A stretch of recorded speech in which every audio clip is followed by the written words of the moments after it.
Brickyard Barbell Podcast.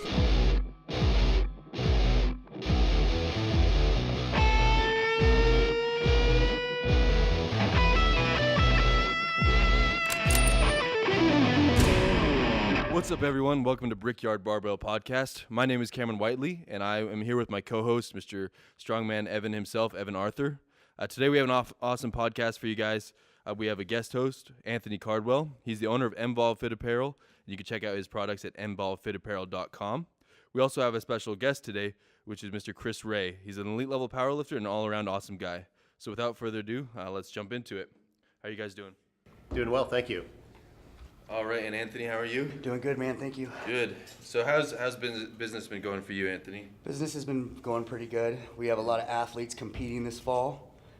Dennis Wilson will be going to Nationals here in a couple weeks. We got hoodies coming out soon, new sleeveless hoodies, women's compression. So we're trying to dial a line in for fall, so I think we're doing pretty good. And what products do you have available right now? We have spandex leggings, sports bras right now, stringers for men, sleeveless hoodies for men, and a whole ton of hats. And are you training for anything right now, or just kind of? You know, I've started the Ed Cohen's deadlift program. I'm hoping to compete in a deadlift competition in January. Just a local one, you know, just kind of a fun thing to do, you know, kind of set some goals and move towards them. I still got a lot of work on form, so it's nothing like I want to pull some huge numbers. I just want to make sure I'm staying healthy and pulling correct and not going to injure myself. So before I get into some really major stuff, you know. Yeah, that's awesome. And you find that you can still maintain your passion for lifting as you're trying to build this company? Yeah, you know, it's a struggle, you know. Building a company takes a lot of time. You know, and then you know, when you get off work in construction. Yeah. Your body's dead. Yeah, your body's dead, and then you got to go work your program in the gym, and then you got to somehow find time to promote your brand. Yeah, of course. So it's a balance that we're learning. Yeah. As we go, you know. But sometimes it's rough, you know, when you have so much time on one job, and then you got to, you know, you play two hats. Yeah, you got to switch it over for your passion, you know. Yeah. But one thing funds your passion. Yeah. And then the other thing, you know, so. Yeah.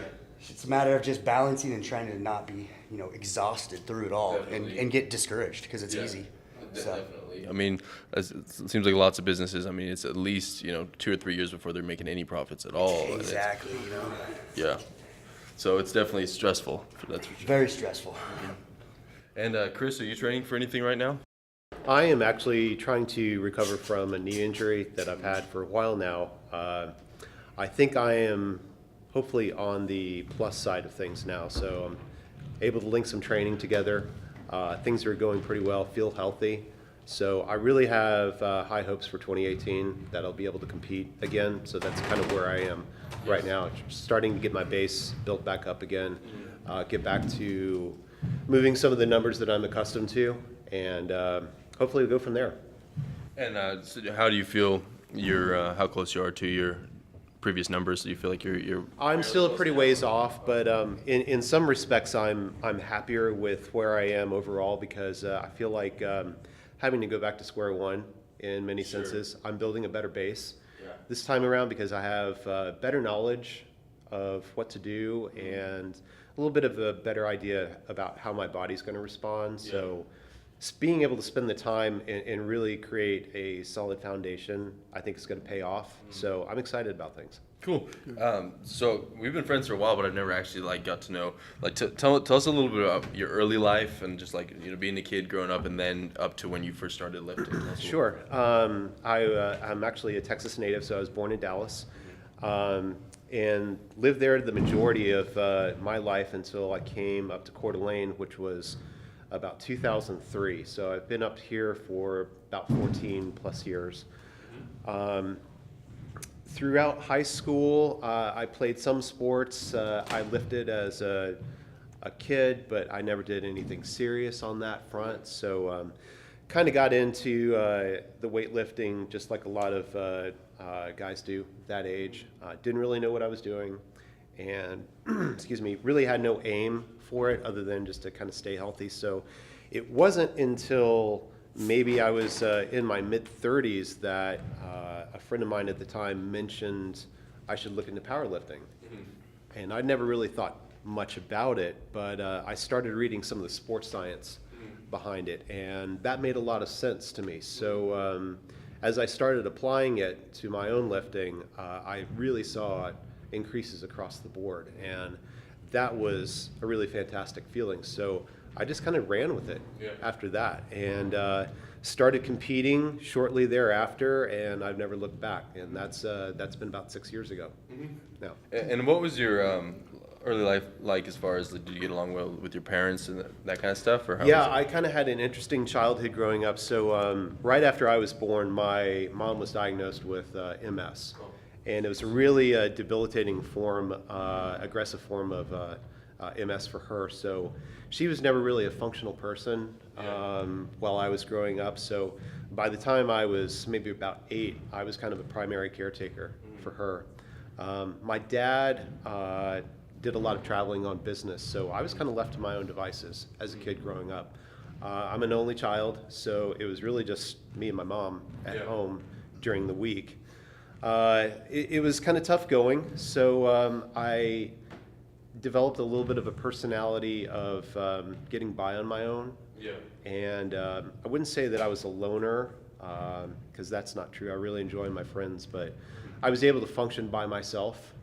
So being self-taught is kind of something that I've picked up on just about everything that I've ever done. So that's a little bit of just what it was like growing up. Yeah, sure. And when you first got into lifting, what kind of training programs did you do? You said you started with like the classic lifting, and then but when you first started powerlifting, what were you doing something like a 5-3-1? This was let's see, I started powerlifting probably getting ready for it and training earnestly about 2010. So this was when Jim Wendler's 5-3-1 program was really pretty big. It'd been out for a while, but it was really hitting kind of the mainstream and being adopted by a lot of athletes at that point. So I started with that program just because it's simple, easy to understand, and as I started progressing, I started looking more into other avenues on what other lifters were doing, watching about what proper form looked like, how to implement different training techniques. So once I kind of outgrew 5-3-1, I started looking into some of the other methods, linear periodization, some of the west side conjugate methods. Started playing around with that, seeing what works for me. And then once I felt like I had a decent understanding, I would definitely not call myself an expert by any stretch of the means. Definitely would consider myself a student of the sport. But as I started having a better understanding of how the training programming all comes together, I started doing a little of my own, what would really fit for me individually, and went from there. Nice. I think all of us have probably run 5-3-1 at some point. Oh, yeah. There. Probably so. Yeah. I'm actually running it right now. I actually had to come back to it. I got like too far ahead of myself, started getting too many injuries, and I just broke it down to square one. That's 5-3-1. one of the great things about that particular program is it's very versatile, and even as an intermediate or advanced lifter, the components of it never really go away. So you start seeing kind of the same formula crop up within different training programs. So yeah, it's effective all the time. Especially, I find it very effective just to like stay injury free. I mean, you're not training too frequently, and as well as it's so slow with the gains, but you can continue to make them. I haven't had any issues. It's actually really Agreed. amazing. I think that's one of the things, especially now that I'm getting a little older and my body's not handling some of the training abuse as well as it used to. The protocols that it calls for, especially like a religious deload on week 4, whatever you're doing, is really key for me because I need that time to recover, and like you said, stay injury free is paramount now. Yeah, and I think we definitely have this time right now in powerlifting where everybody says, you got to do as much volume as possible and as much frequency as possible, but that's certainly different for everybody. So if you don't need to deload every 4th week, that's great. You shouldn't, but if there's a lot of people that do get injured fairly often and need quite a bit less frequency and more frequent deloads. And I find that 4th week deload actually, really helps me stay injury free because I can always feel just that bit of, a accumulated pain and stuff, and then the fourth Right. week you kind of feel a little better. Right, and like you made a good point. Different people respond differently. So some people can get away with running straight for maybe 8 weeks without taking a break. Obviously, folding in a deload, it makes your overall progress a little slower. So depending on what your timeline is for a competition and whatnot, that may or may not fit. But overall, for me right now, just trying to get back to a state of being 100%. Yeah, it's really important. Yeah, like overall in the scheme of training, the main thing is just actually staying injury free, because you're in this most likely for at least 10 to 20 years. So if you can maintain at least being semi-injury free all the time, to where you can at least hit the lifts, whether you can hit them to full capacity, that's another thing. But Right. that's the biggest thing. So basically, you've gone from 531 to conjugate. Are you still in conjugate now? I actually am kind of running a program of my own making. So what I've done currently right now, I would say I'm in a rehabilitation protocol. Sure. So with the exception of the deadlift, that's a little bit more of a taxing lift, so it's not quite the same. But for squat and bench, what I've actually used are some numbers based on Olympic lifting programs, more of the introductory microcycle. So set rep schemes aimed at kind of a mix of hypertrophy and strength. Yeah.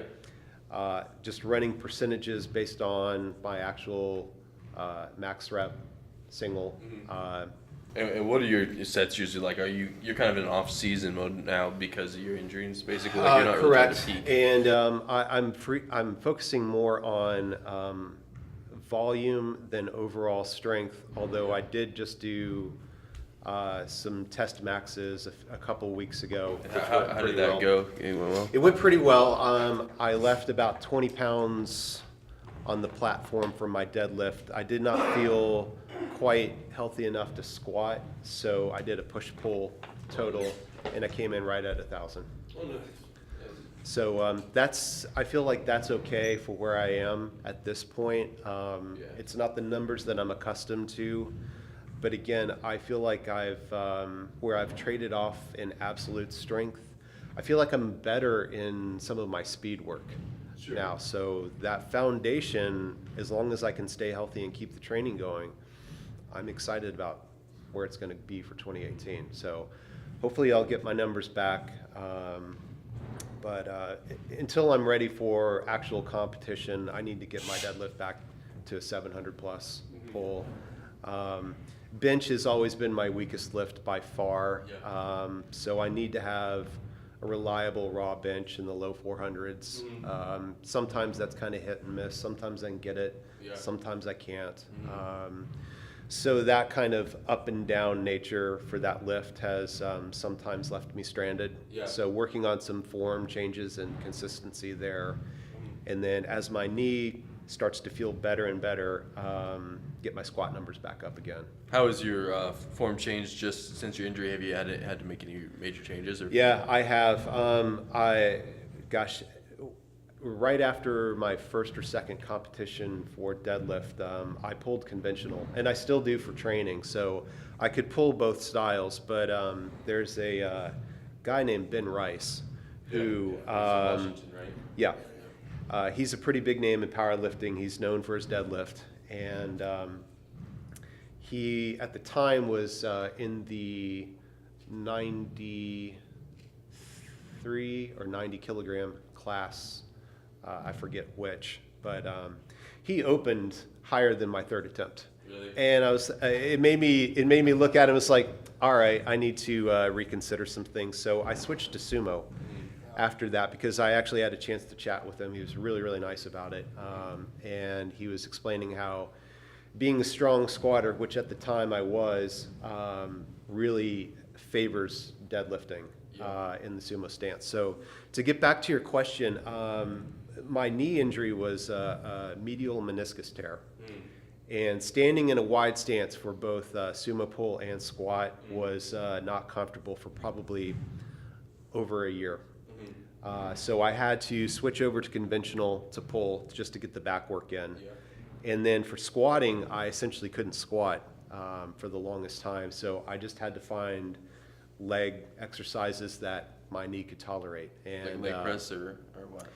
leg press was even a little bit of a dicey one. So some extensions, hamstring curls, pretty much whatever I could do. And that sometimes changed week to week. So that was some tough going right there.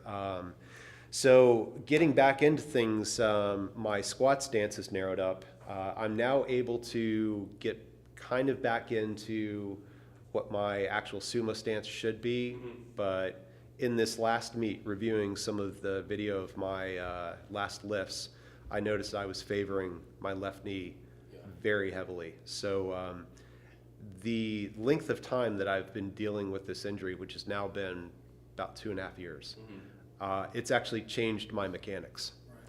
And that's, I know that I can train that out of myself, but it's still frustrating because now that I feel maybe about 85% back to being 100, I feel good enough to move some weight, but now my form has changed because it's compensated so long for knee problems. So I'm doing some things that I'm not aware of. And it's not until I see it on video or someone points it out to me, it's like, uh-oh, that's a problem. So it's good that I'm spending a lot of time kind of in the square one status because I can really work on my mechanics, hopefully, again, build a solid foundation, and then go from there. Do you film most of your workouts?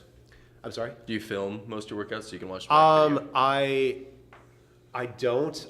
If I'm pulling heavy, if my training program calls for a heavy single somewhere in there, and I feel like it's going to be in the range of above 85%, I may film it. Generally, if it's getting up closer to 95 or above, I'll probably film it at that point. So I don't have a whole lot of video of myself, but I've got a little bit. Yeah. And you're both a wide stance squatter and a sumo puller. Do you find that the fact that you're squatting wide and sumo pulling is going to build up your hips and you're going to have similar leverages, but do you find like in a meet when you just got done squatting wide, you go bench, and then you go to deadlift that your hips are just so smoked that you have an issue with it, or do you find that it actually helps you? I've actually never experienced the day of, on a competition day, feeling my hips being taxed. Certainly my legs and lower body will feel taxed. So in my absolute numbers, deadlift being last, I always lose a little bit off of deadlift, what I know I'm capable of pulling, like in the gym. If I do just a pull day, I know I'm going to be a few percentage points off of that. Just because you're doing all three in a full power event. But I've never really felt my hips be overly taxed, but that's not to say that they are not. And if you could, would you take us through, like, let's say, how long would you, if you're going to ride a peaking cycle, how long do you usually ride for yourself? A straight up peaking cycle, so the last block, like a realization type block, would be 2 weeks. For me. Oh, 2 weeks, really? Yeah. So let's say you have 16 weeks until a meet. Could you kind of walk us through just a really basic how those 16 weeks would look for yourself? Sure. 16 weeks is a little bit longer than I would typically go for. I generally do a plan somewhere between 10 and 12 weeks. So let's just say you're gonna have a few weeks of off season. Let's add that into like kind of how we Okay. I kind of train all year round, so I never really have an off season per se. I guess for the off season I have less sense of urgency, so I don't push my lifts nearly as aggressively, but I try and do a maintenance program so I'm never really losing anything.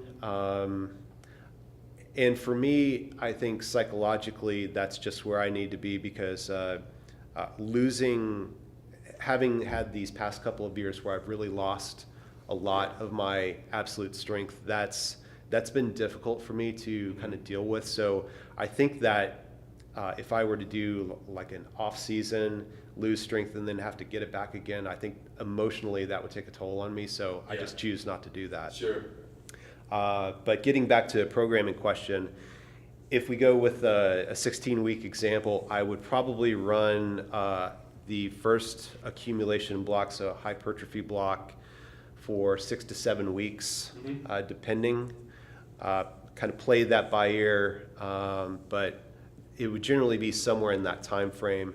The second block, the transmutation block, I would probably run for about 5 weeks or so, depending. So now we're at somewhere between 14, 15 weeks, depending on how you're adding it. And then the last realization block would be 2 weeks. And that's when I'm competing, or excuse me, training just like I would compete. So I'm doing competition stance, and then hitting singles and doubles. Do you do Circa Max, like Westside? I do, yeah. So it would, at that point in time, the last couple of weeks, going into the realization block and peaking, I would have a pretty good idea of where I would want my 3 attempts to be for all my main lifts. And I would probably look to start hitting openers and seconds in those last couple of weeks. I never do a third lift. I always leave that for hopefully the platform. So I never do a theoretical 100% max in the gym. And not even like a, let's say, reverse bands or... That's a different story. So I'll do an overload there, but if it's just straight weight and if I'm doing like a raw meet, I'll never go up to 100%. Sure. I try and leave that for the platform. Absolutely.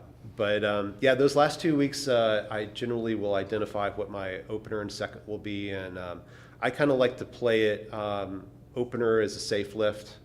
Rule of thumb is, you pick something that you can do for a triple on your sickest day. That way you don't fail. Bomb a meet, that's a horrible way to bomb a meet when you missed your openers 3 times. Thankfully, I've not had that happen. Knock on wood, it won't. And I'm generally pretty aggressive between my first and second attempts. Really? So depending on which lift we're talking about, I may make a jump as much as 70 pounds between the two. And if I can hit all my seconds, that's generally the meet that I want. And then if I make my thirds, or at least some of my thirds, that's just cake for me. So you're at least 6 for 9, and you try to, That's the goal, but I've actually gone into meets. So if I have a busy year where I feel good, about the most I've ever done is 5 meets in 1 year, and that's about as much as I can possibly train for and feel good about. So I've had a couple where meets are about 1 to 1.5 months back to back. Yeah. So I've intentionally gone into meets and only done 3 lifts, and I've scrubbed my second and third attempts, and it's just to qualify. Yeah. Because then I'm either going on to nationals or worlds, and I want to leave some in the tank, because even though it's just 1 day with the maximum of 9 lifts, it does really tax you. And then when you're talking about having to turn around and get right back to it, yeah, I've just chosen to play it smart and safe. Right. So let's go back to this year that you competed 5 times. What did you do to fuel yourself to keep going through those 5 meets? Like, what was your nutrition like throughout this whole time? I would say nutrition is probably one of the things that I'm weakest with overall understanding of. I would say I have a good layman's understanding of what I need to do, but if I were to actually sit down with a dietitian, I would probably learn a whole lot. Right. My nutrition is really pretty basic. So I compete at 220. I walk around maybe about 230, plus or minus a little bit, give or take. So my general rule of thumb is just a balanced approach. I try and get about 2 grams of protein per pound of body weight per day. I don't always make that. I'm not super strict about my diet, but I don't just go wheels off either and eat the seafood diet, so to speak. So I try and eat pretty cleanly within reason, but I don't go crazy about it. Do you do supplementation? I do. So a protein powder makes up a good bulk of that. And I choose to take it with fat-free milk. So that's a 3 to 4 time a day occurrence for me. So each protein shake is by itself, the powder alone is 60 grams of protein. Then you mix in the milk, 32 ounces. That bumps it up to about 90. Which brand did you say? Do you have a specific brand or just what? Actually, I use some really inexpensive stuff. I've tried the higher name brands, and I'm sure if I were doing something that required me to aesthetically look better, it would be a different story. But you know, I maintain somewhere around 12% body fat. Yeah. That's pretty good for a powerlifter. Yeah, for a powerlifter it is, I agree. But dropping below that is, that would be in my diet right there. But that's not really a big need for me. So the less expensive stuff works just fine for me. Okay. So I don't really go in for the better quality stuff. It seems like I can get by just fine on the cheaper stuff. But after protein, I just try and do a balance of the carbs that I need. Sometimes I don't get all the carbs that I need in a day, and lately I've found that that really does affect my ability to get through the training if I don't judge that correctly. Do you have a specific carb? Like, do you go for sweet potatoes or rice, or is it like cookies? Just don't give a shit. Oreos. Right. There you go. No, Obviously I try and stay away from the cookies, although that does happen. But I would say I don't do a whole lot of bread. Rice is a pretty big staple in there. Sweet potatoes, I just, for whatever reason, don't invest the time to make them for myself. So I would say rice probably makes up the bulk of it right there. And then for just eating, it's pretty much red meat in whatever form. I just out chickened myself. So it's like looking at a chicken right now, I am on a non-chicken kick. I feel you. Yeah, just do you ever try bison or any of that? Like bison or any or turkey or anything other than just chicken and steak? I will occasionally fold some of that in, pork included, but red meat's kind of my go-to. Yeah. So I'll do like, it seems to kind of rotate between like ground beef. I'll get some leaner steak cuts in there, stuff like that. Yeah. And no seafood? You don't do any seafood? I'm not just a huge seafood person, and again, you know, I rarely go out, so I'm cooking most everything at home, and as we all know, cooking seafood at home, wow, it's going to smell up the place. So seafood is horrifying. I can't eat it. So for that reason alone, I just shy away from it, but I really like it if someone else is going to fix it. Yeah. Oh, God, yeah. Yeah. And I actually want to throw that question to Anthony as well. I mean, you've done quite a bit of nutrition for yourself, and so what do you do for a diet right now? Like, you're not training for any shows specifically. No, I'm not training for anything. But you do keep a pretty strict diet, don't you? Yeah, I mean, I'm the same way. Chicken, if you look at it right now, I'll puke, basically. It's just, it reminds me of eating chalk to a degree right now, you know? So I'm turkey burger 5 times a day, So turkey burgers. Yeah, and then during the day. And then at night, it's either fish or a lean steak. That's strictly what I do. But I try to stay away from the red meat right now because it's not really good on my stomach. Yeah. I'm having some issues on that because I took a period of time where I was eating red meat all the time and wasn't really checking if it was lean or whatever, and it just kind of destroyed. Yeah, it just really kind of destroyed my stomach. You know, I was having issues digesting it.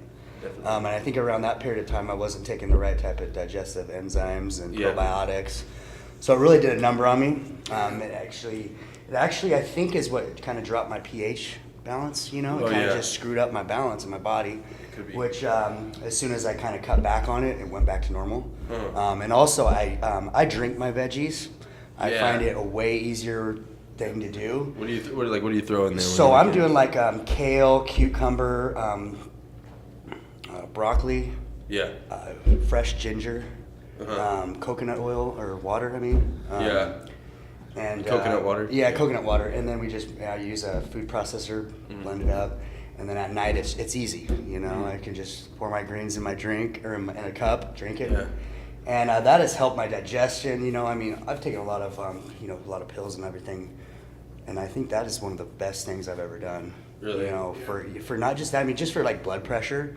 I mean, you know, I had a high blood pressure and for some reason, when I started doing that drink, it actually, after about 2 months, dropped my blood pressure. So, I mean. Do you think that, I mean, the red meat or anything, like taking that out, had any contribution? I think it was all that, the whole compound of that, you know. And I never really, you know, it's not like I'm not training for any shows, anything like that, and I never have. So I'm not really, it's not really something that's, you know, major right now. Yeah. You know, I got to do this, I got to do that. I mean, I just try to stay healthy and get the training gains, strength gains that I think that I get. Just keep it fun. Yeah, and, you know, it's all about fun, you know, and I'm not, you know, why diet down if I don't need to? And, know? right. Is it one drink a day? You said what, a night? You know, I actually am doing about 2, and what it is for me is I'm actually taking in about probably, you know, they say one cup veggies per meal. I'm taking about, so like if you look at 5 meals a day, I drink it twice a day, so instead of having it with every meal, I'm just getting it all throughout. So. Spinach is amazing. Like you blend it up and there's nothing. You have to put so much spinach in to get anything. Yeah, it's crazy. And you also had a knee injury, didn't you?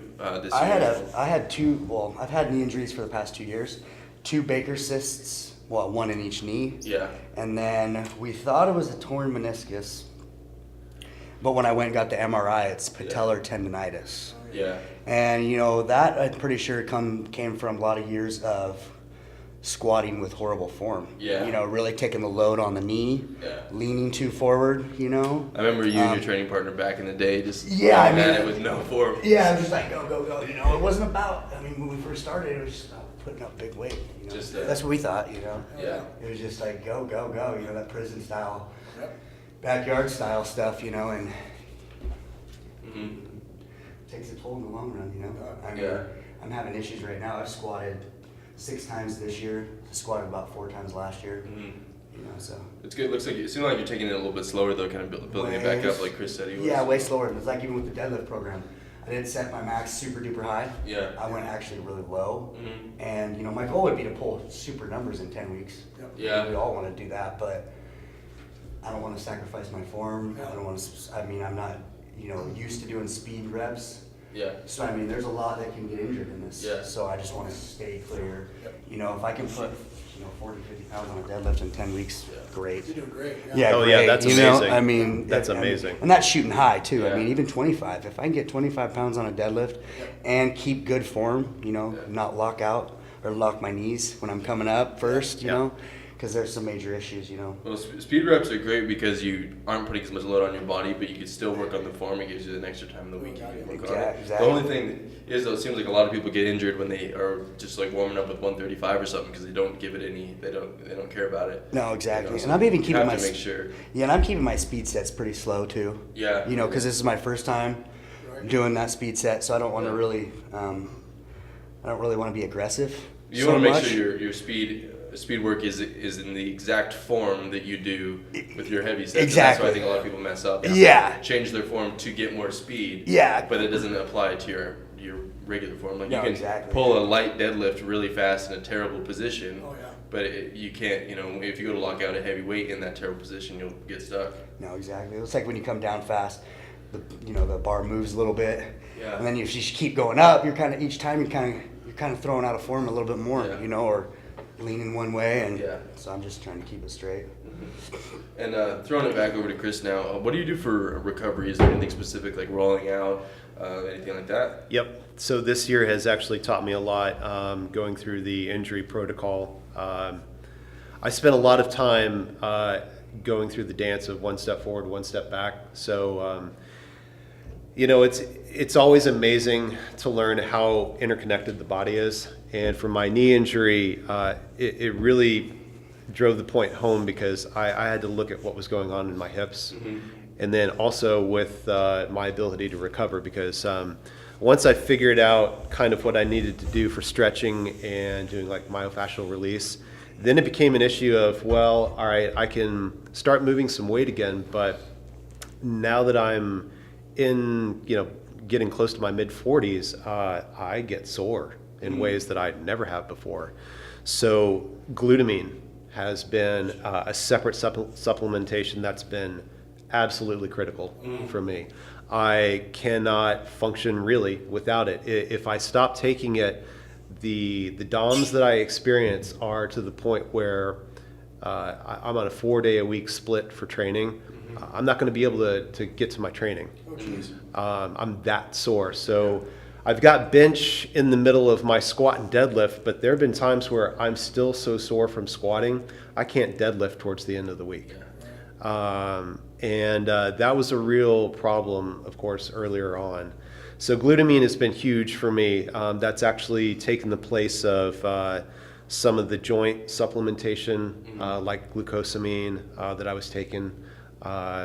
That's really filled that gap. And then in terms of stretching now, I knew it was important all along, but the actual weight of the importance of doing a proper warm-up is now paramount for me. So I do not deviate from what works for me. So I'll go in the mornings. It doesn't matter what lift I'm doing. We'll go in, warm up on the treadmill for 5 minutes, and I'll probably spend a good half hour stretching and rolling. And that has paid huge dividends. Yeah. I always see you like come in, and then I won't see you again for like 45 minutes. Yeah. You're just getting warmed up. Yep, that's exactly right. So it takes a long time. It adds a lot to the length of the time that you're in the gym. But I absolutely do not ever skip that. Yeah, it's definitely important. Do you do any contrast showers, ice baths, or Epsom salt baths at all? Epsom salt baths, yes. The ice bath sounds horrible. I've done it in the past. Don't really want to do it. Yeah. I'm sure it has tons of benefits, but I'm not going to be getting in one unless I really have to. Yeah. I don't feel any benefits when I take an ice bath, but I do definitely when I do Epsom salt, and slightly less than the Epsom salt bath. I find the contrast showers work okay. So I want to kind of like, what if you had 3 accessory movements you could do for each lift, for like to give people listening? What are your favorite 3 accessory movements? Okay, for deadlift, just arbitrarily starting with that one, I think bent rows are absolutely vital. Your upper back governs really what you do no matter which lift you're doing. So for squatting, it dictates what's going on with your hips, same with deadlifting, and then of course it's a critical point for your bench. Even though it's on the bench, your upper back's on the bench, it's critical if you're an arched bencher, which I am. So bent rows have been huge for me, and I try and work those pretty heavy, and I've noticed that when I fold them out, if I'm doing like a conjugate method where my assistant's exercises switch every 2 to 3 weeks, when I fold those out, I've noticed that my lifts take a little bit of a hit. So I try and keep that as a mainstay. So that's a big one. So do you switch up though, like a regular barbell row and then go T-bar row or anything like that? Actually, I do, but I found the most benefit is the bent row because, again, for deadlifting, you could say it definitely has a big carryover for squatting, but for deadlifting specifically, you're rowing a heavy weight, so between 315 and I've gone up to 500 for a working weight. You're sitting in a deadlift position, rowing that weight, so you're under tension the entire time. So your lower body's getting work, even though it's a mid to upper back exercise. So the benefit's huge there. And again, just the things that you don't really think about, having to pick up the weight, get in position, you've just got that much more work capacity. You have to have proper core stabilization the whole time, just like you would set up a deadlift. Oh, absolutely. And it's one of those where, getting up to those working weight numbers, I probably spent a good 4 to 5 months ramping up to that. And now that I've set some of those precedents, if I fold them out and then fold the exercise back in, I can get there relatively quickly again, but I won't jump to those numbers. I'll probably spend a good 3 to 4 weeks kind of working my way back up. And what's a deadlift accessory 2? That would be power shrugs. So no matter which style you pull in, conventional or sumo, the weight ultimately is supported by your traps and your shoulder girdle. So if you can't shrug a heavy weight, in powerlifting, you run the risk of being red lighted because you've got two side judges that are judging whether or not your shoulders are in a locked out position. And when I started pulling in the upper 600s to 700, I actually have had a judge red light me on my shoulders. And it's generally my right shoulder. I pull with a mixed grip. My left palm faces out, my right palm faces towards me. So my right shoulder is a little bit lower, and I don't think I ever went back and asked, but I believe that's the side I was red lighted on. And that would be a tough way to miss a lift if you actually get the weight up, locked out, and you get red lighted on your shoulders by both side judges. I think it happens a lot, though. It's a little technical detail that you need to pay attention to, especially as you start working up into what are really heavy personal weights for you. So power shrugs are a really key thing for me because you've got to support the weight up there. And then, of course, it carries over to everything else. So being a low bar squatter, that helps me secure the bar for my squat. And then for bench, of course, if you're talking about supporting larger weights, traps play a huge part. So Certainly. Another big one there. So, yeah, especially holding the bar on your back when you do like a squat or something, you got to keep the shoulder blades pinched and everything like that. Absolutely. And I have I've adopted a little bit of a unique style for myself. So I'm a low bar squatter, but my actual grip is pretty much non-existent. I barely have my hands on the bar, but they're all the way out to the legal limit. So they're at the collars. So I really require my upper back to be in the correct spot for the bar, not to roll out of position. And what's the number 3? I would say probably deficit deadlifts. And for this one, I would specify that they be done conventional stance. That hits the posterior chain probably better than any one single exercise. I like to do a pretty big deficit, so we have a couple box implements here in this gym. One of them is a metal box that's about 6 inches high. So it puts the deadlift bar basically right on the top of your feet. It's a pretty big deficit. Normally, I would not tell anyone to use that big of a deficit. You maybe use plates or a bumper plate, which is like 2 to 4 inches. But that box it builds speed off the floor, being in a deficit position. And then it hits all of your posterior chain and back in a way that I found nothing else does. So for me, that's been a key one. And I've noticed really as of late, the way I do my programming, I found that when I fold those out, it really affects my bench press. I just miss having that work in my upper back. There's something about that movement that pays off for me. So that's another big one. And okay, let's move on to bench then. Yeah, for bench, I would say you've got to do, again, upper back work. So in this sense, the exercises can vary. So we're back to a bent row again, but now you can do like a barbell row, anything that gets the area between your shoulder blades, key right there. For a second one, I would say close grip exercise. So any derivative of that, if you're going to use boards to keep it at a certain height, but you've got to work on your press power, so that's a tricep movement. I'm a wide grip bencher, so legal limit, my index fingers are all the way out at the power rings. So for me, it's good to work that as kind of an isolation type exercise, because when I get into competition form, it's using less tricep. So obviously I need to keep on top of that. So that's a really important one. And then anything that hits like the teres major muscle. So that would be some sort of maybe like a lat pull down or kind of like a 45-degree type row, depending on how you want to get yourself into position. But that's a major mainstay for me for the bench, because really when it comes down to it, the ability to support the larger weights, I really feel like is in your back.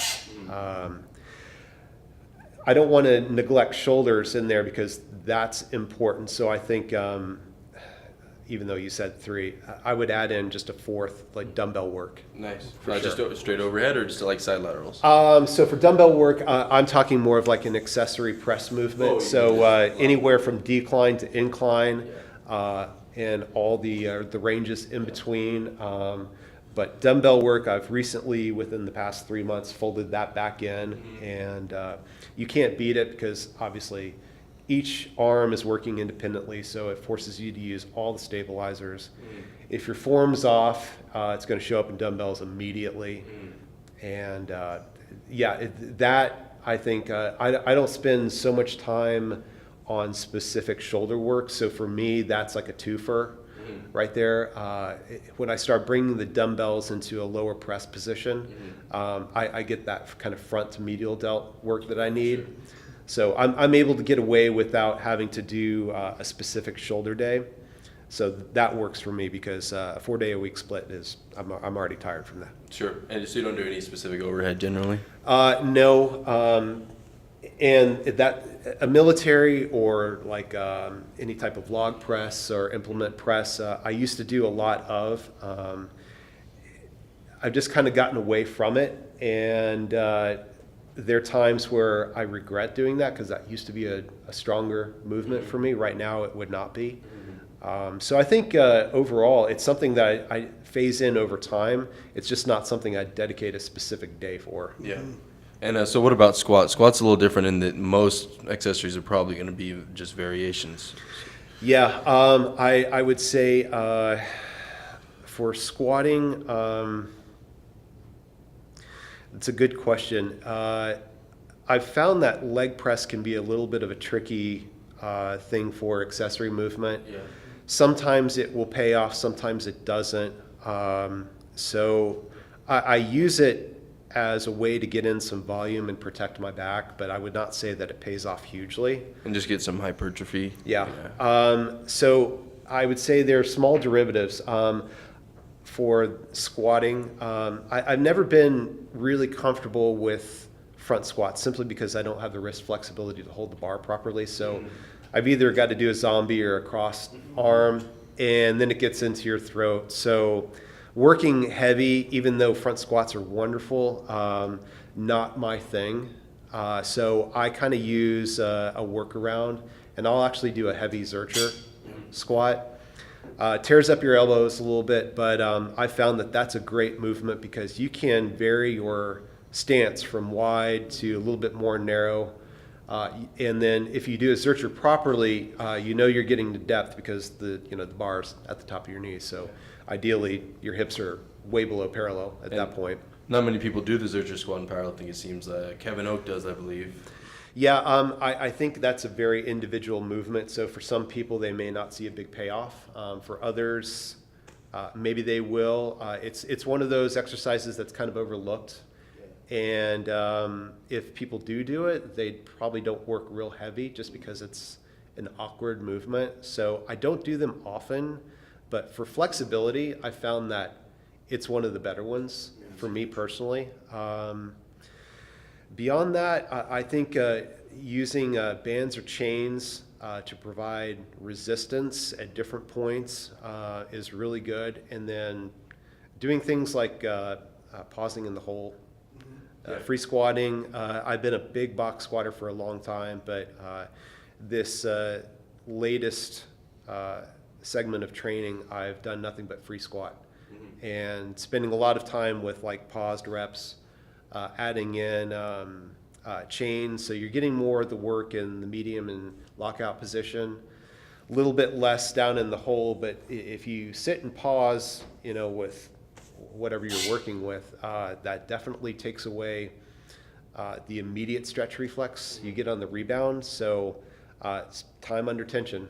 That's another big one right there. So do you do your pause squats when you pause at the very bottom of the movement, or I know some people they'll go down then come up a little bit above parallel and then pause? I pause at my deepest point. So for me, I've never been in the past. I'm trying to rectify this now, but in the past I was never a super deep squatter. So powerlifting, you only need to break parallel, and to be honest, I probably did myself a disservice because I trained that way. So the idea at the time was you set up a box with just below parallel height, and then I just hammered that movement pattern. So when I'm outside walking out of uprights, I know where I need to be relatively, but you're always flirting with depth. And depending on the caliber of the competition, some judges like demonstrable depth. So I've been red lighted in the past. And again, being back at square one, I'm trying to really squat a lot deeper now. So I've had to narrow my stance up to protect my knee a little bit. So I've moved probably each foot in maybe about 2 inches, and I have much more hip engagement. And as a result, it lets me get a good 4 to 5 inches below parallel. So that's, in my own personal estimation, what ass to grass is. It's not quite Olympic because I try and take the knee tracking out of it, but it's about as close to that as I can get. And I will pause where my hamstrings are touching my calves, essentially. I will pause at that depth for 1 to 2 seconds and then rebound out of the hole. And is your, I guess, quote unquote, home federation, is that USPA or USAPL? USPA. Just because that tends to be a little easier in the past. That they've had more meets in the areas that I'm willing to go to. Although I'm willing to travel pretty much anywhere in the U.S. for that. But USAPL, since they are kind of taking the point towards getting maybe powerlifting into the Olympics here in another maybe projected 10 years or so. They've adopted the IOC drug testing protocols, which is great, but it is extraordinarily strict. So anything like excess caffeine from coffee to one of probably 3 or 4 things you could find in cold medicine would trip it up. So I'm a voluntary tester, but going to that length is a little bit less user-friendly. So I would consider the USPA to be very close behind in terms of their testing standards, just not quite that strict. So for that reason, I choose USPA. And you're a lifelong drug-free tested athlete, is that correct? Yes, that's correct. And minus the cold medicine and the caffeine. Right. So minus those couple of things. Yes, that's correct. The deadlift bar is kind of nice in the USPA as well. Don't most meets let you use the deadlift bar? Is that correct? As far as I know, all the federations do. The rule books change from year to year, so I don't quote me at 100% being accurate. But the last time that I looked, I believe a deadlift specific bar was either 27 or 27.5 millimeters. Most generic bars that are listed for being deadlift are probably 28 to 28 and a half. So it's a very, very small difference, but the deadlift specific bars do have a little bit more whip to them. So obviously that's an advantage once you learn how to use it, because once you get the slack out of the bar, you're at a little bit of a higher starting point. It's not always good to count on that, because there have been a couple times where maybe at a lower level meet, kind of like a regional, maybe a national qualifier, I found that they'll use like an Alikio bar, which is very stiff. So it's like you get all of it at once. And if you've been practicing on a bar with whip, that may not go so well for you.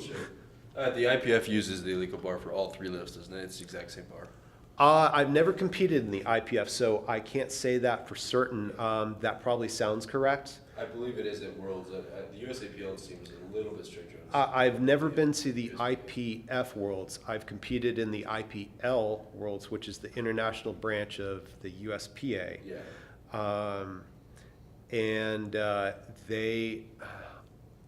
I'm sorry, I just don't recall if the bar, seems like they used a 2,000 pound rated bar for the squat. I believe the bar for deadlifting was either a deadlift specific or a lighter bar, so smaller diameter bar than the squat bar. But the IPF, yeah, I would probably say they use a stiff bar for all of them. I think it is the illegal powerlifting bar for all three, which is a little bit stricter, but as long as you train on them, it doesn't really matter. But some people get a ton out of the deadlift bars just with a little bit more whip. Yeah, it can work two ways for you. The first time I actually encountered a real deadlift bar, I was not accustomed to the whip. So when I got set to pull, I made the pull and I got a good lift out of it, but it started to actually pull me back over again. So getting used to the whip, you need to train for it. Just don't count on it. If it's giving you an advantage and you get stuck with stiff bar, like I said, that may not go so well for you. And I guess I'm going to throw this question to the both of you. I guess Chris will go first, and then Anthony, if you want to answer this.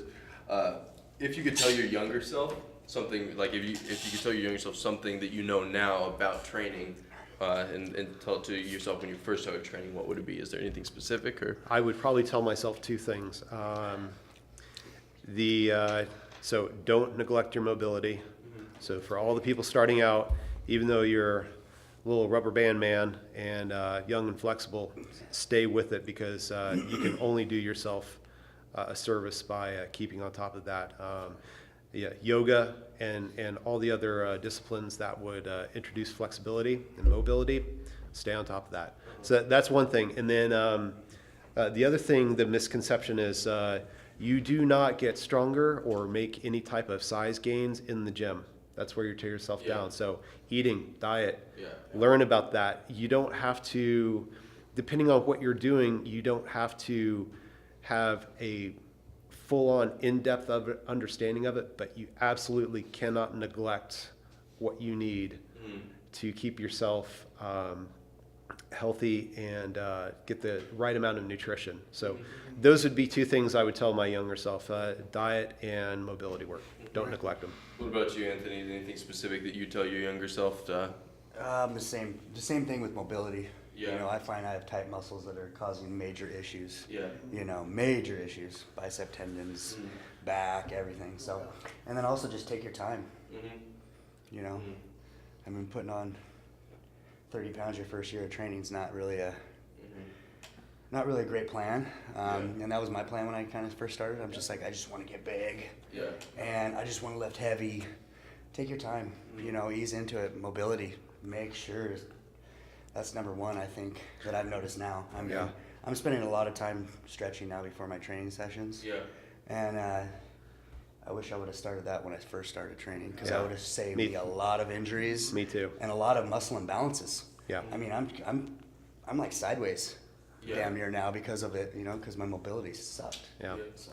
And I think taking your time is another absolute key one. Of course, we all want to be bigger, stronger, faster, so to speak, just like Chris Bell said. But getting there is a slow boat to China. And you read a lot of things that are either misinformation or disinformation about people making these radical gains essentially overnight. Yeah. And there may be 1 in 10,000 people that can pull that off. Yeah. But for the rest of us, I can't speak for anyone else but myself, but for me, that's not the way reality works. Yeah. We're talking about after you get done with a really pretty challenging training cycle. So you're investing 10 weeks, 12 weeks, something like that. If you can get 10, 12, 15 pounds out of that, that's really remarkable. You're doing great. Yeah. In a year, if you can add 30 pounds to a lift, that's really pretty outstanding. Having these huge expectations of adding 50, 100 pounds, maybe if you're just starting out where any stimulus will give you a benefit, maybe, but again, the more advanced you become, the law of diminishing returns. You get less and less. The harder you work, it pays off less and less. So patience. And don't be ego driven. Yes. Run your numbers. This has been a thing that with our training group, it's fun when you play around, but you can't play around forever. And eventually you have to get back to not being ego-driven and just running your program numbers. So if that calls for lifting 180 pounds and you're a 700-pound bencher, well, that's what you do That's for what the you day. do. Yeah. Yeah, and I think it's important to note as well that a lot of these lifters that make these amazing gains, that have these incredible genetics, lots of times they don't last that long because they have these amazing genetics. They make gains no matter what, and they don't focus on form. They don't focus on the important things. They get a serious injury, Yep. and then they're out. Yes, and I think that's a really great point because some of the elite level, I'm sure it's probably the same in strongman too, but you've got late 20s, early 30s, really just coming into kind of their own, so to speak, and putting up huge numbers. But again, I don't ever want to use age as an excuse because I think that's kind of lame to do, but I also have to be a realist. So it's like I'm getting to be in my mid-40s, and I can't do things the way that I used to do anymore, certainly not to that capacity. So I want to have a functional body because my longevity for this sport, I'll do it as long as I can, but let's face it, that window is closing for me, and I want to have a functional body after that. So you've got to be smart about it. Definitely. For sure. Not fall into the propaganda of killing yourself at the gym. And when I was younger, I always go in the gym and just kill it. Yeah. Just, be throwing up, walking out, dying. Right. I've learned nowadays I leave stuff in the tank. Oh, absolutely. I think that's a great point. And again, being realistic, it's like, of course, I want to be better always. That's my goal for what I do. And I think it's just natural to look at who's ever doing whatever sport. You always look at the best in that sport because that's the gold standard. So whatever the records are in whatever movement, whatever sport, you always look to those. It's like, wow, that's amazing. But again, I'm realistic. I know that's an order of magnitude beyond where I will ever be able to go, and I'm comfortable with that. So I will continue to push my own personal best and strive to what I can do, but chasing those numbers in the powerlifting world is unrealistic and untenable for me. So yeah, I can't do it. Thankfully, there is master's divisions and different classifications in that. Yeah, so you don't have to that's chase the goal. It's nice. So I actually have since I turned 40, which was a few years ago. I've actually been dual entering Open and Masters. So I will continue to compete in Open as long as I can qualify for the meets that I'm competing in. I will always compete in Open, but I do compete in Masters now as well. So it's a dual. Now, Strongman Masters starts about 40. What is it in powerlifting? Is it still 40 years old? It depends on the exact federation, what the breakdown is, but generally speaking, it's 40. Submasters is 30 to 39. That's where there's a little bit of a gray area where the cutoff is. So call it 35 to 40. 40 would be start of Masters 1. Masters 2 is 45 to 50, and then just goes on from there. And then one more question thrown to the both of you. Training partners or lone wolf when training? What do you prefer? I prefer a training partner, and the reason for that is just so I can kind of push myself a little bit more, and I feel more motivated. I've been lone wolfing for about a year now, though. Yeah. Because my training partners are out of town working and just stuff of that nature. So I've just been kind of doing it on my own lately, and it's kind of affected me, because I work 12-hour days sometimes, and getting off work when you have that training partner, it's like you don't want to let him down by not showing up to the training session. So, but sometimes you're like, oh shit, I'm just gonna take the night off. And even if you don't take the night off, you kind of go in the gym and you're just like, I'm kind of tired from the day, maybe 5 sets or 3 sets instead of 4. Or, Exactly. So we are calling you out, Forrest. yes, You've been MIA for too long. Yeah, he's been in the union for on the road for about 4 months right now. But even when he was back, we were kind of spotty because of our jobs. Yeah, definitely. So I mean, it's a pain in the ass trying to find a training partner that has the same schedule as you. It is. When it comes to the powerlifting program though, I've been having some people that are somewhat training partners.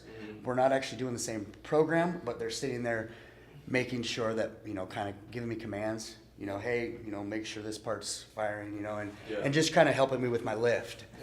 So there is partners in the gym that I do intermix with, such as all of us here. I get information from everybody here. And I don't be afraid. I'm not afraid to walk up to somebody and ask them for a spot in the gym or ask them to come check my form, especially if they know what they're doing. Yeah. I mean, I'd rather ask somebody, and if they say no, they say no. I Yeah. mean, it's better to ask than just kind of go on your own. Just don't be the form police. Yeah, Right. Tell don't be people out there to calling ask. Yeah, exactly. But, never be afraid to ask somebody in the gym, especially our gym, the ones that we go to. Oh, definitely. I mean, this 360 Fitness, I mean, it doesn't matter if I'm in the middle of a lift and someone needs, not in the middle of a lift, but I mean, after my my set, if somebody needs it, we're always there here. Oh, exactly. And that's what's great about this gym. I mean, we're always there to help each other. And if you do see some of these forms kind of bad, there's a certain way to approach them in the gym. Oh, definitely. I mean, you can kind of go up to them and just say, hey, man, this is I noticed this, and let me kind of help you a little bit, Yeah, we're trying I to- would be grateful if somebody does that to me. Oh, God, yeah. I mean, maybe at first it's an ego. Oh, It it hits is, your too. ego. I mean, but in the long run, we're here to help each other. That's what it's about. It's not really about and ego driven, I mean, Yeah. cut the ego out. And, What about you, Chris? I would say really similar answer to Anthony's. I think just my schedule is a little unique, so I'm kind of forced to lone wolf it for some of my training, but I prefer a training partner for multiple reasons. Accountability, like you said, one huge one right there. When you get and it's the caveat of having the right training partner too. So when you get someone that has different energy than yours, that's usually a good thing because, like you said, it's like if you're scheduled to do like 6 sets of 6, but it's like, oh, I'll pull up at 4. Yep. Well, you just shorted yourself 20% of your work or something. So having someone there to give you the energy and the accountability is huge. And then, when you start, with the exception of deadlift, because there's not a whole lot to spot there, but bench and squatting, when you start really getting up into the numbers that are unsafe to really move by yourself, having someone there to spot you is huge because it becomes a little bit of a mental game.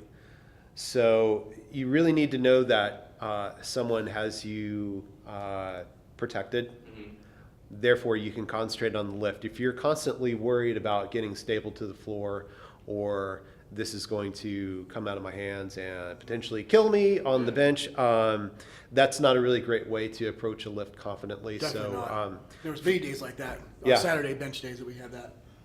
yeah. It wasn't 5 of us there. There's no way we'd go 600 plus. Yeah, absolutely. So I think what I found is when all my training partners go away, and even though this gym is small and we're all here, totally agree to help each other, but we're not always here physically in the building. So if I can't find anyone, I'm not shy about asking for a spot either, but if I can't find anyone to give me a spot, I simply won't work that heavy. Yeah. And if you have enough of those days, now you've lost some progress. Yeah. So having someone there where you can mentally focus on the work you need to do, huge. Well, it's even like just when you're doing the bench and it's great to have a lift off because if you're doing the bench properly, you probably have your shoulder blades retracted and your shoulders back a little bit. You can't Absolutely. lift And off there are a couple bars, specialty bars like the Swiss bar. For whatever reason, when it gets over 315, that's a real comfortable working weight for me, but very difficult for me to unrack by myself. Yeah. I can't tell you why, because you get me on a straight bar, it's not really a problem, but just reaching back, I'm a little bit out of form, and it's just kind of wonky. So having someone there for that, it's a really huge thing. Okay, I'd like to wrap this thing up with just one more kind of question for each of you. It's actually not powerlifting related. Just tell us about what you do for a living and what hobbies you have outside the gym. I guess let's start with you, Anthony. You do construction, correct? Yes, I'm currently doing concrete right now. And basically the hobbies after that is a lot of it's the gym and then the clothing line. Yeah. I mean, because there's not a lot of time to really relax when it comes to that. The clothing line, I have deadlines that I have to order, I have to produce, and if I don't produce, everything could go downhill from there. So I mean, I'm kind of on every day. It's like a goal every day. Gather this, do this, get this going. So like, so right now it's more of a grind on the business side of things. I mean, even my training now is kind of, you know, you have to put that kind of aside to a degree. I mean, but I still have time for it, but the business takes up a lot of time, you know? Yeah. So there's a lot of learning experiences going into that, because I'm marketing, computer work, you know, creating ads, creating stuff like that. That has kind of become the hobby right now, because it has to be, you know, because I have deadlines, and if I don't produce the deadlines, obviously the clothing line will go down. Yeah, obviously the goal is to get out of doing concrete and just be able to focus on that full time. Because I mean, you work 12 hours a day on somebody else's dream, and you work 2 to 3 hours a day on your own dream. Doesn't make sense to me. Yeah. You know, and it's actually became a mind screw. Yeah. You know, you're kind of negative because you're sitting there working your ass off all day for somebody else, but that funds your business. It does, yeah. So you still have to be on point, and I can't be thinking about my business too much while I'm at work, because if I'm kind of half-assing my concrete job because I'm trying to handle shit on my other business, you know, it's kind of a pain. So, but other hobbies include, you know, snowboarding, skateboarding, stuff of that nature in the past, though that has kind of taken a side thing right now. Even though it's coming upon winter, you know, maybe I'll go up to the mountain a couple times. Blow off some steam and stuff. But you also got to realize that, you know, sometimes the gym is the main thing, because that's what keeps me sane. Yep. So if I get injured snowboarding, and then what happens if I get injured snowboarding and I can't I can't work my other job? You can lose everything by some of our hobbies. So, so I'm just kind of sticking with business right now as a hobby.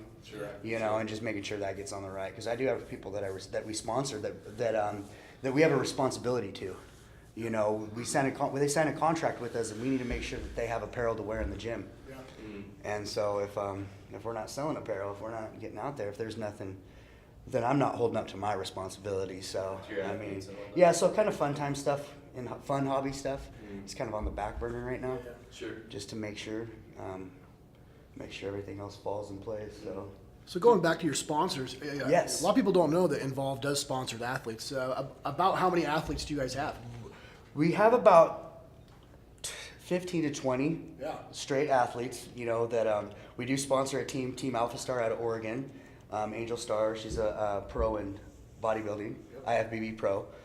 We actually have a booth in 2 weeks at the Northwest Championships that she actually helped us get. So it's going to be kind of a compilation Team Alpha Star involved thing. Yeah. We do sponsor a lot of strongman powerlifters too. I mean, those are and everybody. You know, we have runners, we have dirt bike riders. I mean, basically, involved in your passions.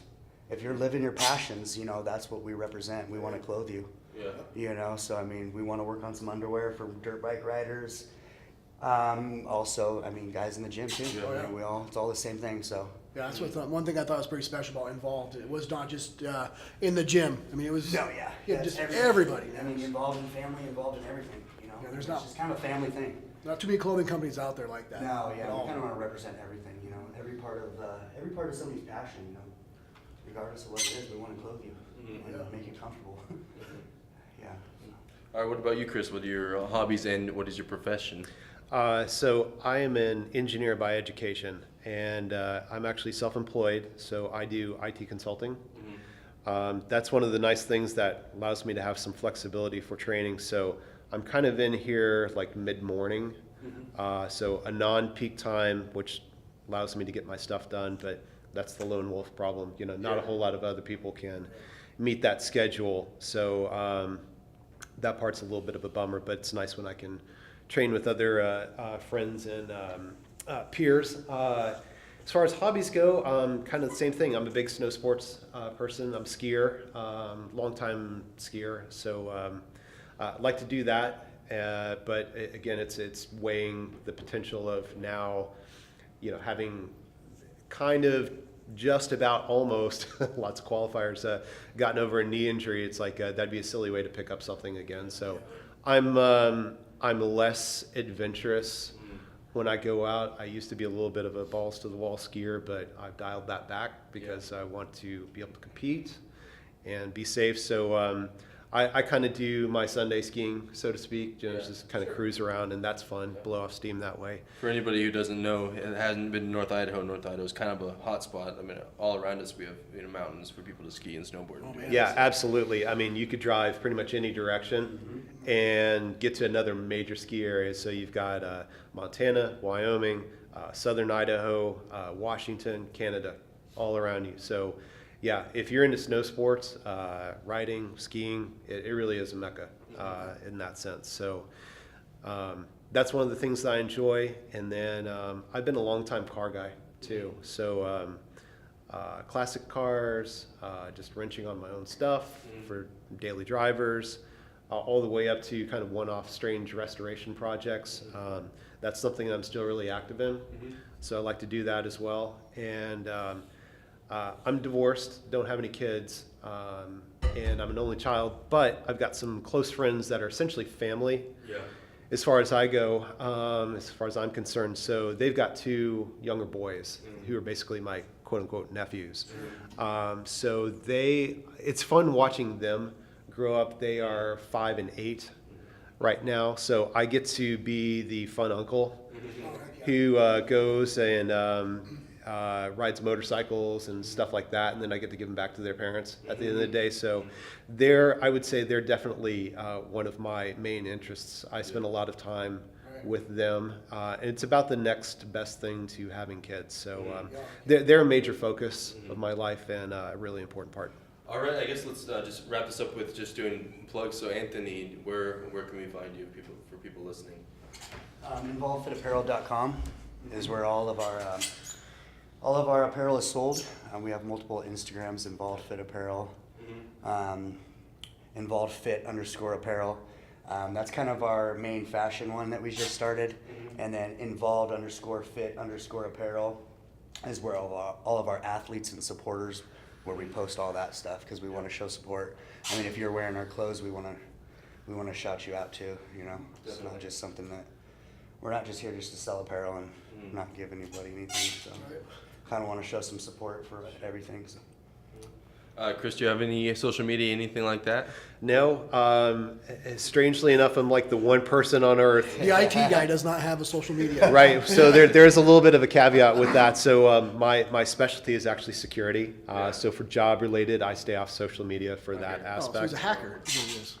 Well, I wouldn't go there exactly, but there's some things about social media that it's not necessarily the wisest move to be on there. So for that reason, primarily, I'm just not on it. Yeah, makes sense. So if you want to meet Chris, come to 360 Fitness. Yeah, do it the 10 old-fashioned way. And he is single, so watch out, ladies. He's looking. If you want to find Brickyard Barbell Podcast, we let's see. First of all, we do have a Facebook we just launched. Of course, it's Brickyard Barbell Podcast. It's a like page. You can go ahead and like it. We are going to start posting. We just posted yesterday, and we're going to be consistent with it. And then we have an Instagram now. Again, Brickyard Barbell Podcast. And then where can they find us to listen? You can find us, listen to us on www.360fitnessnorthidaho.com. Go into the blog section and you'll find us at Brickyard Barbell Podcast. Yeah. And if you want to find just me, I do have an Instagram. It is Cameron_Whiteley, which is WHITELEY_music. That's on Instagram. What about you, Evan? Yeah, so if on Instagram, if you want to look me up, I'm strongman_Evan. It'd be great. I post a lot of content and I'll be uploading a lot of podcast stuff. And certainly come check out 360 Fitness here in Coeur d'Alene, Idaho. It's at 208 Coeur d'Alene Avenue, I believe. And you can come check it out and train with us. Thanks for listening and thanks for coming on, guys.